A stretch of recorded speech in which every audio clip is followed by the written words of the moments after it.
জলবায়ু পরিবর্তন আজকের পদক্ষেপ, আগামী নিরাপত্তা, এই প্রতিপাদ্যকে সামনে রেখে বগুড়ায় বিশ্ব পরিবেশ দিবস 2026 উপলক্ষে পুরস্কার বিতরণী করা হয়। বিস্তারিত থাকছে এস.এম. দৌলতের প্রতিবেদনে। শহীদ টিটু মিলনায়তনে বগুড়া জেলা কার্যালয়ের যৌথ উদ্যোগে এই অনুষ্ঠানের আয়োজন করা হয়। অনুষ্ঠানের প্রধান অতিথি ছিলেন জেলা প্রশাসক মোহাম্মদ তৌফিকুর রহমান। তিনি বলেন, পরিবেশ সুরক্ষায় আমাদের নিজেদের ঘর ও আঙিনা পরিচ্ছন্ন রাখার অভ্যাস গড়ে তুলতে হবে। নিজেদের পাড়া এবং মহল্লা পরিচ্ছন্ন রাখার মাধ্যমেই সামগ্রিকভাবে শহর, জেলা এবং পুরো দেশকে দূষণমুক্ত রাখা সম্ভব।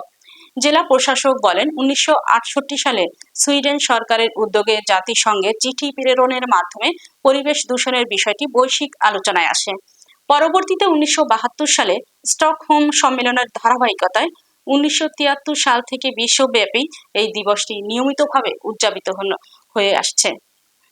বর্তমান সরকারের নির্বাচনী ইস্তেহার অনুযায়ী আগামী 5 বছরে সারা দেশে 25 কোটি বৃক্ষরোপণের যে দূরদর্শী পরিকল্পনা নেওয়া হয়েছে, তা পরিবেশের ভারসাম্য রক্ষায় এক যুগান্তকারী পদক্ষেপ। তবে কেবল সরকারি উদ্যোগের উপর নির্ভর না করে প্রতিটি নাগরিককে নিজ নিজ আঙ্গিনায় অন্ততপক্ষে একটি করে হলেও ফলজ, বনজ বা ঔষধি গাছের চারা রোপণের আহ্বান জানান তিনি। একটি সবুজ গাছ আমাদের বেঁচে থাকার অপরিহার্য উপাদান অক্সিজেন সরবরাহ করবে বলে তিনি স্মরণ করিয়ে দেন। পাখি বসবে, প্রকৃতি ফিরে আসবে। আজকে আমাদের পাশেই এই অ্যাডওয়ার্ড পার্ক রয়েছে। আজকে উন্নয়নের নামে আমরা এই সবুজকে নষ্ট করে কিন্তু আমরা বিভিন্ন অবকাঠামো তৈরি করে ফেলছি। সবুজের সঙ্গে কিন্তু আমাদের কিন্তু পরিবেশের সম্পর্ক রয়েছে, সবুজের সঙ্গে কিন্তু আমাদের আত্মার একটা সম্পর্ক রয়েছে। গতকালকে যখন বৃষ্টি হয়, আমি আমার সিটি কর্পোরেশনের ইঞ্জিনিয়ার মহোদয়কে নিয়ে আমি বগুড়া শহরের বিভিন্ন জায়গায় ঘুরলাম। আজকে যে বাচ্চারা তোমরা ফাস্টফুড খাও, ফাস্টফুড নিয়ে যাও, সময় বাসায় নিয়ে যাও, এই প্যাকেটটা তোমরা কি করো, পলিথিনটা কি করো, রাস্তায় ফেলে দাও। অনেকে আবার খাওয়ার পরে প্যাকেট সহ পলিথিনটা ড্রেনের ভিতরে ঢুকে দিলাম। এই ড্রেনে ঢুকে দেওয়ার পরে ড্রেনটা কিন্তু বন্ধ হয়ে যায়।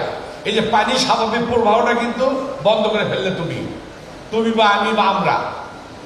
বগুড়া শহরকে বাঁচানোর জন্য কিন্তু আমাদের প্রধান কাজ, আজকে যারা স্টুডেন্ট রয়েছে, তোমরা যদি স্মার্ট হও, এই নগরের কিন্তু স্মার্ট হবে। শুধু সিটি কর্পোরেশনের উপর ছেড়ে দিলে কিন্তু বগুড়া শহরকে আমরা বাঁচাতে পারবো না। জেলা প্রশাসক মহোদয় একটু আগে আমাকে আসার সময় বললেন, প্রিয় মহোদয়ের সঙ্গে ওনার কথা হয়েছে, আমরাও কথা বলেছি, বগুড়ায় ড্রেনেজ ব্যবস্থাকে সুরক্ষা করতে হবে।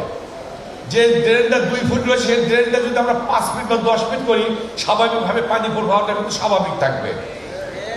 আমি শুধু ছাত্রছাত্রীদের কাছে বিনীত অনুরোধ রাখবো, ফার্স্ট ফুড খাও, সেকেন্ড ফুড খাও, যে ফুডই খাও, পলিথিনটা ইউজ করার সময় নির্দিষ্ট একটা ডাস্টবিনে ফেলো, নির্দিষ্ট একটা জায়গায় ফেলো, যে আমাদের যে পরিবেশের, আমাদের যে সিটি কর্পোরেশনের এই গাড়িগুলো রয়েছে তার ভিতরে ফেলো। যত্রতত্র ফেলে দিয়ে পরিবেশকে নষ্ট করা আমাদের কারোই কিন্তু কাম্য নয়। কাম্য? তাই আমি আশা করব, আজকের শিশু আগামীর ভবিষ্যৎ।